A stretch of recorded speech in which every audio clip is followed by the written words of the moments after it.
matapos ang summer retreat, kalagitnaan ng summer vacation.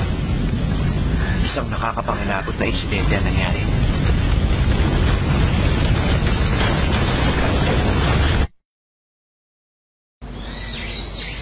Ito pala ang bahay ni Sarushima. Oo. Nakapunta na ako dito dati kasama ibang taga-student council. Pero hindi naman namin siya nakaharap. Talaga? Hindi talaga siya humarap kahit kanino. Kung ano-ano na nga ang ginawa namin noon eh. Hindi nagpapakita? Sigurado ako dahil sa kanyang witch power kaya siya nagkakaganon. Isa pa ang alam ko, pinag-aaralan na rin siya ng grupo ni Odagiri. Baka naman maunahan pa tayo. Anong gagawin natin, Miyamura? Relax ka lang. May naisip ako. Pilitin natin pumasok. Sandali lang muna, Yamada! Hi, guys! What are you doing? Sarushima? Ha? Siya ba yun? Akala ko ba ayaw niya magpakita? Tama-tama. Gusto ko rin kayo makausap para makapagpatulong sa inyo. Kailangan pa ba natin ayusin ang bahay niya? Ano naman kinalaman nito sa pakay Wala natin? tayong choice. Kapag umubra to, sigurado sasabihin niya sa atin ang power niya mamaya. Subukan mo kayang tumulong dito. Oo na, sige na. Aba, ayos to. Ang liit naman ng balak niya. Ang sabi ko sa'yo, tumulong ka! Ay, Sarushima! Tapos na kami! Apa, matintin! Nagawa mo pa tulugan kami! Ayawan na! Ano ka ba naman, Yamada? Dito ka nga muna. Nakakapikon eh! Wala pang ganang humarap ang babaeng yan, ha? At nag-aalala pa siya sa lagay niya yan dahil isa siyang witch. Hindi pa natin masisiguro yan. Pero sa palagay ko, ito na ang pinakamaganda mong pagkakataon. Pagkakataon? Pagkakataon mo na siyang halikan. Hindi, no? Bakit ko naman gagawin yun? Total, kanina ka pa naman napapagod yung kalilinis, di ba? Hindi naman siguro masama kung humingi sa kanya ng isang kiss. Di nga. Siyempre naman. Kung gano'n naman pala, di sige. Huwag ka sana magagalit dito. Yamada, Oh, sagipin mo ako. Yamada, Miyamura, pwede bang iwan mo muna kami? Ano? Sige na. sorry kung napagod ka sa pag-ayos dito. Okay lang. Anong ibig mong sabihin sagipin? Ang totoo kasi niyan, may nalaman ako. Anong nalaman mo? Matagal ko nang alam na makakarating kayo dito sa bahay. Ha? Bakit? Sino nagsabi sa'yo? Walang nagsabi. Ang totoo niyan, nakikita ko ang hinaharap. Nakikita mong hinaharap? Talaga? Hmm? Oh, ayan. Gumana ba ang isip mo? Alam ko naman na hindi ka basta naniniwala sa akin eh. Pero kailangan kitang mapaniwala. Wala ka palang choice kundi maniwala sa akin. Ha? Anong ibig mong sabihin? Alam mo, nung una ko nakita ang future, hindi rin ako basta naniwala na ang next period ay magiging study hall o magkakaroon ng pop quiz. Pero isang araw, bigla na lang nakita ko ang nakakatakot na hinarap. Nakita ko na nasusunog ang school building. At nakita ko rin na ang pinagbibintangan nilang gumawa ng sunog ay ako. Lahat sila, iniisip nila na ako ang nagsunog ng school building. Kaya ako huminto sa pag-aaral para makaiwas na lang sa mangyayari. Kasi wala namang maniniwala sa akin kung sasabihin ko sa kanila ang mga nakita ko, di ba? Kaya ba naisip mo na lang nalayuan ng lahat? Ha? Sabihin mo nga sa akin, Sarushima, bakit kailangan kong maniwala sa mga nakita mo tungkol sa mangyayari? Hindi mo kailangan maniwala. Dahil nakita rin kita sa fire scene. Nandun ka sa tabi ko. Bukod sa akin, isa ka sa napagbintangan na nanunog sa school building. Ah! Paano nangyari yun? Malay ko, gusto ko rin nang malaman eh.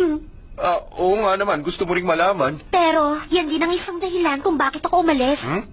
Nang sa ganon, hindi tayo makitang dalawa. Kung hindi tayo makikita, hindi magkakaroon ng pagkakataong mangyari yon. Pero ganun pa rin, nakita pa rin tayo, tulad ng nakita ko sa isip ko. Kailangan ko ba mag-sorry dahil sa nangyari? Hindi, no?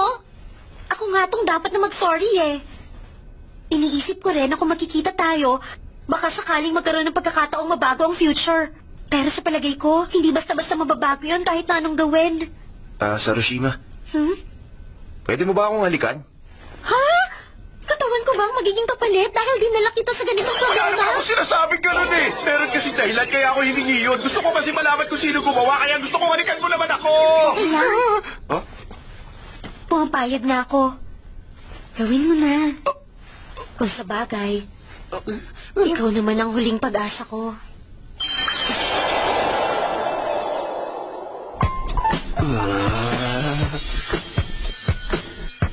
Alam naman na rin, labas niya yung bilahe. Umayos ka nga dyan! Hindi ka na naman nakikinig eh! Ibig sabihin, totoo pala. Tama pala na si Maria Salusi may isang witch. O bakit nagulat kayo? Hindi kayo makapaniwalang alam ko? Kung hindi niyo na itatanong, alam ko kung anong power meron ng babaeng yun. Pero wala naman akong obligasyon na sabihin yan sa inyo, kaya secret muna. Ito lang unang naibibigay ko sa inyo, pagtsagaan niyo na.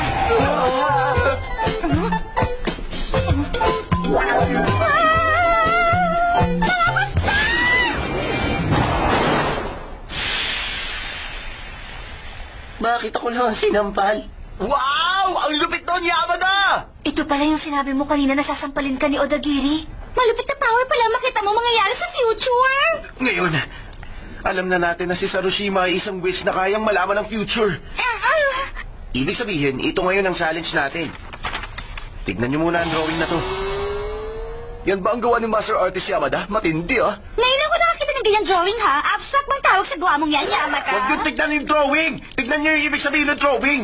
Sasabihin ko na nga lang, yung old school building masusunog at kaming dalawa ni Sarushima ang mapagbibintangang gumawa nun. Naku, seryoso pala talaga, ha? Tama.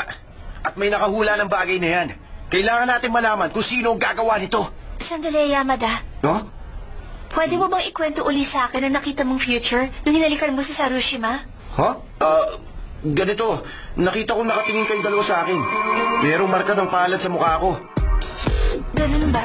Ibig sabihin, nakikita mong sarili mo, tama ba? Parang ganyan sa drawing ko. Ibig sabihin, ikaw tumatabi mo. Sandali nga, paano naman ako napunta dyan? Sabihin mo, si Miyamura ba nakita mo rin sa vision? Ha? Ngayon ko lang naisip. Hindi ko nga yata siya nakita sa vision ko. Alam ko na kung paano to. Ha? Wala si Miyamura sa nakita mong vision, Yamada. Dahil nalikan mo siya kanina, hindi ba? Bakit? Ano bang naiisip mo, Shiraishi? Dahil yung nakikita ni Miyamura ang nasa vision. Talaga? Naiintindihan ko na. Ibig sabihin, power yan na makita mong future sa kung ano ang nakikita ng partner mo. Oo nga no. Gets ko na siya. Ang galing! Kanina pa sinasabi, ngayon mo lang nag-gets. Tingnan mo rin maigi ang drawing na to. Dahil kayong dalawa ni Sarushima ang makikita dito, ibig sabihin... Alam ko na! Hoy, sandali, Yamada! Saan ka pupunta? Ano? May iba pang tao sa fire scene na nakita ko? Oo, meron nga. May naisip ka bang ibang tao na nahalikan mo na? Ang totoo niyan, meron ako ibang nahalikan. Sino? Medyo nakakailang naman kung ikikwento ko sa'yo. Kaibigan ko rin ang tinutukoy ko. Lalaki. Isang lalaki? Pero huwag kang mag-isip ng masama. Wala kaming relasyon. Nagkataon lang na sabay kaming umuwi galing abroad kaya nagpapalagayan kaming dalawa ng loob. Bakit ang defensive mo kung gano'n? Sino siya at saan ko siya mahahanap? Sige. Siya ba ang naiisip mong arsonist? Baka naman nanguhusga ka lang. Hindi ko pa masasabi yan. Pero nasisiguro ko na meron siyang magiging kinalaman sa sunog. Ganun? Siguro nga. Kailangan ko siyang mahanap. Pero ipangako mong hindi ka lalabas ng bahay. Oo, sige. Mag-iingat ka rin, Yamada. Pero, paano kung mangyari yun dahil hinayaan kong makita silang dalawa? Kentaro Tsubaki. Ang lupit! Kaya mo palang gawin yun! Huwag naman bumamalikin ang toto pa ang kuwas! Wala akong pakialam kahit ano pa siya. Dahil sisikapin kong maging pinakamagaling sa game na to. Laban na siya! Hey! Nakakainis! Siya na to. Hoy! Ikaw ba si Kentaro Tsubaki na Class D? Talo na naman ako! Hoy! Rematch tayo! Hoy, ano ba? Nakikinig ka ba sa akin? Tahimik ka nga dyan, nakakabala ka! Ikaw! Naririnig mo naman pala ako eh. Akalain mo nga naman, ikaw si Yamada ng Class B, hindi ba? Ano ba kailangan mo sa akin, ha? Meron lang akong gustong itanong sa'yo, kaya ako nandito. Ha? Meron din naman akong gustong itanong sa'yo. Ha? Ano, in love ka kay Shiraishi? Oo nga, alam mo naman ang balikbayan ako kaya maraming babaeng interesado sa akin. Pero si Shiraishi lang ang tanging babaeng hindi ko mahihindihan. Ha? Nakaka-refresh siya. Lagi ako masaya. Saka isa pa, maayos naman ang pakitungo ko sa kanya mula pa noon. Ay, naku. Kakaibang tao ka, no? Ano ko ba Kaya yan? nga ang mission ko, sabihin sa kanya nararamdaman ko. Ha? Pwede mo ba siya sabihan na pumunta sa school courtyard bukas? Sige na, please. Ano? Bukas na agad? Hindi ka naman nagmamadali niyan, ano? Seryoso ba talaga ang lokong to? Sigurado namang hindi papayag si Shirashi sa gusto niya. Okay, sige. Oo, talaga? Nako, napakabait mo pala talaga, Yamada. Ito ba talaga ang taong susunod sa school building? At dahil dyan, Yamada, gusto ko ipakita sa'yo ngayon ang itinatago kong alas. Eto, kapag nalulungkot ako o kaya gusto kong maglibang, dito ako nagpupunta para makalimot. Dito tayo. Oh, teka, pamilyar to. Ito yung old school building na masusunog. Diyan ka lang, ha? Kaminahin mo?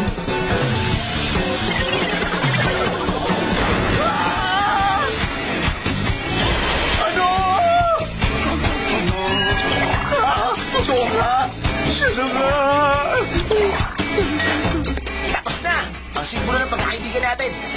Ito na nga ang dahilan kung bakit masusunog ang building na to! Huh? Ayaw mo?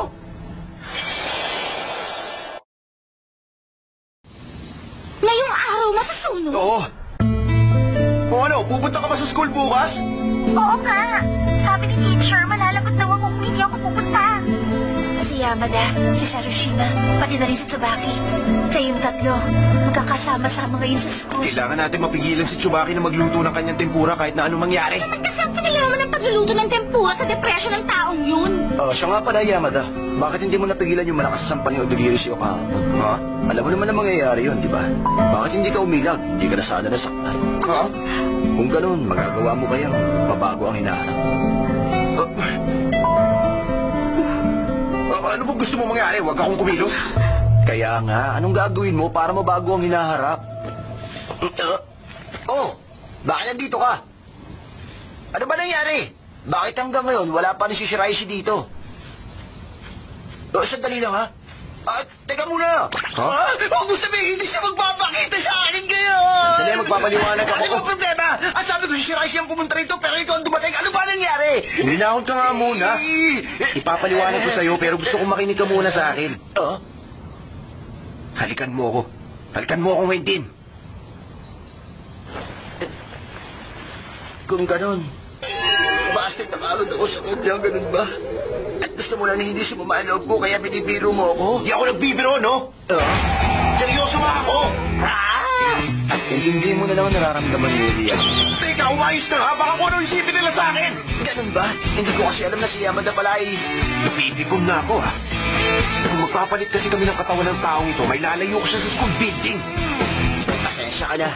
Pero hindi ko kayang gawin yun. No! Sikintuan lang ako na tao. Pasensya ka na, pare. Bukol ka na. Sandali, ano ako pinastin? Nakakainis. Kung ganito lang naman, may pwersyahin ko na. Halika rito, right? Yamada! Tirahin mo na! Pasensya ka na, Tsubaki. Maganda naman ang hangarin ko ito, eh.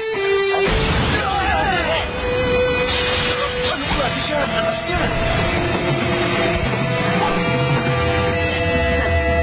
Subukan nilang gawin sa akin yan kung kaya nyo. Kumusta kayo? Ang bilis nyo namang dalawa? Wala naman kasing nagsabi na ang lakas pala ng Tsubaki na yun. Alam kong walang mangyayari sa lakad. Paano mo naman nasiguro? Sige nga! Alam ko namang bugbog sarado kayong babalik dito eh. Oh? Hinalikan ba si Miyabi? Anong sabi mo? At marami rin ang kwentong narinig ko kay Shiraishi sa mga nangyari kasama na ang tungkol sa witch. Ha? Kaya nga alam mo, nagtataka ako kung bakit mag-isa mo tinatrabaho to eh. Sandali, hindi yung ganun! At hindi mo rin sinabi sa akin na meron ka palang mga kaibigan. Napaka-optimistic naman itong babaeng to. Ano nang gagawin natin ngayon? Hindi ka pwedeng makipagpalit ng katawan sa kanya. Ha? Oo nga eh. Isa na lang ang option natin. Harapin siya ni Shiraishi. Ganito, meron ako naisip na mas magandang paraan. Tsubaki, kanina ka pa ba dyan? Ikaw pala yan, Shiraishi! Okay lang! At totoo yan eh, kararating ko lang dito. Sinungaling ka. Nabanggit kasi sa akin ni Yamada. Gusto mo raw ako makausap? Ano ba yun? Oo! Ganito kasi eh. At totoo yan, meron kasi akong nararamdaman sa'yo. Hindi! Sandali lang. Oo? Meron sana akong gustong i-request sa'yo. Oo? Pwede mo ba akong samahan mag-shopping ngayon kung okay lang? Tama lang habang nakatutok si Miyabi sa reloj. Malalaman niya kapag dumating ng oras ng sunog. Ibig sabihin, malalampasan natin ang oras ng sunog kapag nilibang ni Yamato si Tsubaki. Tsubaki, lumayag ka na. Sige ba? Yun, sa wakas! Kung ganon, tara, umalis na tayo. Tara na! Ngayon, tsak na magbabago na ang future. Gutom na ako. Hindi tayo makapagkwentuhan, maingay. Oo nga eh. Yes! Hindi siya makakapag-propose kasi maingay. Ang galing ko talaga. Very good. Isang oras na lang ang kailangan kong hintayin. Ayos na. Sandali lang ha, may tumatawag kasi. Hindi maganda to. Magbabago nga ang future pero mas sumama naman. Ngayon si Miyabi na dapat nasa club room lang, nandun na rin sa harap ng sunog. Ha? Ano ba kasing ginagawa mo? Sorry, tawagan ulit kita mamaya. Hello? Narinig ko, sitwasyon. Oh, Miyamura, ano nang gagawin ko ngayon? Ganito na lang. Oh? Sa ngayon, alam na natin nagbago ang hinaharap. Hindi na ako nagtataka doon. Siguro dahil sa pagpapalit ng dalawa ng katawan. Oo nga, tama ka. Sa pagkakataon ito, wala tayong choice. Gamitin lang ang huling alas. Kung hindi, mahanda nga ng proposal. Ituloy ko na lang. Uuwi ka na? Sorry, kanina pa kasi ako nakakatanggap ng maraming tawag. May emergency kasi. Pero hindi ko pa nasasabi sa iyo yung gusto kayo. Pwede ba? Bukas na lang tayo mag-usap dalawa. Wisit, umubra sana to. Okay lang. Bukas ko na lang sasabihin sa iyo ang lahat. Oo nga naman, huwag ka nang malungkot. Sige. Alis na ako. Nagmamadali kasi ako eh. Teka lang muna, si Icy!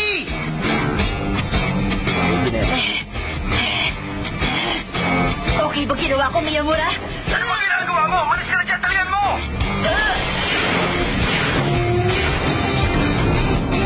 Nasaan ako?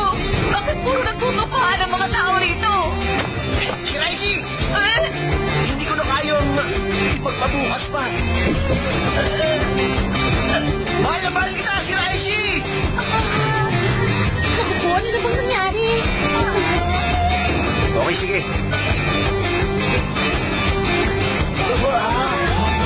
Gusto kong yayain ka ng date. Naku, anong gagawin ko? Wala na akong magagawa pero nakakaya naman kay Shiraishi. Ganun ba? Eh di... Sandali lang muna. Ano ginagawa mo rito, Yamada? Teka! Yamada! Bakit ka ba nandito, ha?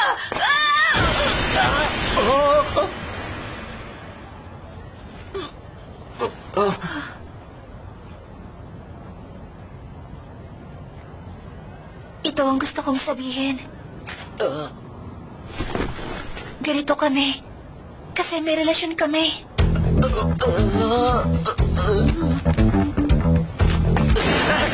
Sandali, Tsubaki! Ano ka ba naman, Shiraishi? Anong ginawa mo? Wala na tayong ibang magagawa. Ha? Hindi talaga kita maintindihan. Saan ka pupunta, Yamada? Hindi ka nag-iingat. Ginagawa mo na lang basta gusto mo. Sige na, buksan mo na ang pinto, Tsubaki! Wala na akong tiwala sa'yo! Wala akong sa akin si Shiraishi, tapos wala rin niya akong papakaliwalain! Ikaw, akala ko kaibigan kita, kaibigan ko rin pala, Yamada! Maniwala ka, may dahilan kung bakit nangyari ko sa'yo! Huwag mo na ilang ang pinto, Tsubaki! Ayuto mo na lang ako ng kahit ano, wag lang tempura! Yamada! Ha? Umalis ka dyan sa pinto! Shiraishi, bakit? Shiraishi!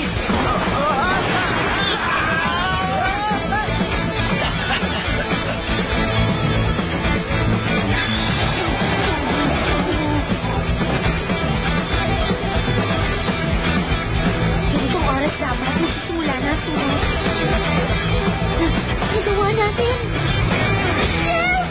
Nagawa natin ang bagong future! Ang galing natin!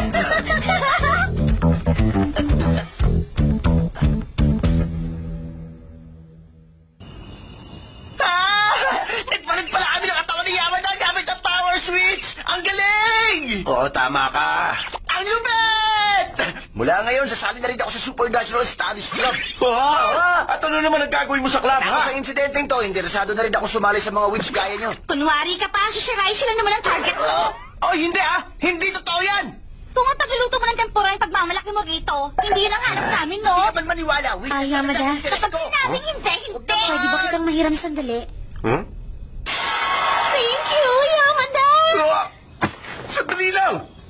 Ang totoo niyan, ayoko rin namang mapagbintangan eh.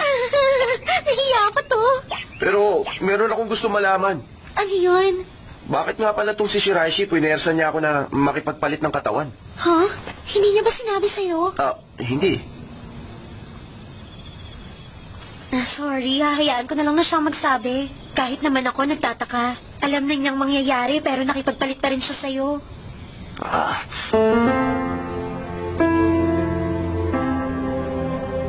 Oo.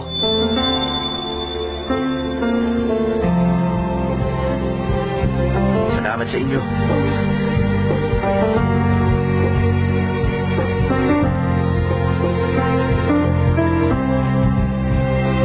Wala yun. Tapos na ang lahat. Akala mo ba talaga yun ang sasabihin ko? Huwag mo nang uulitin yung ginawa mo yung maliwanag!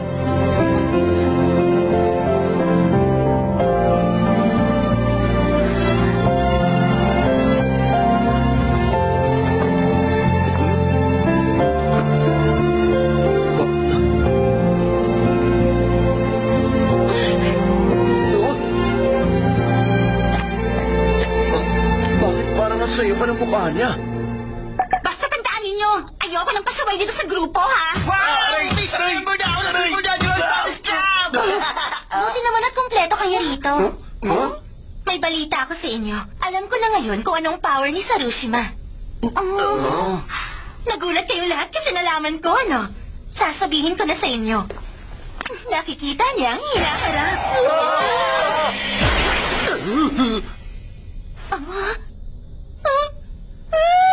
Mga basta!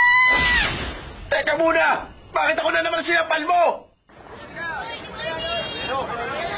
Nagsimula na ang second term. Masaya nga kasi meron pang cultural fest. Cultural festival. Ay, nako. Ano kayang pwede mapaglibangan? Huh?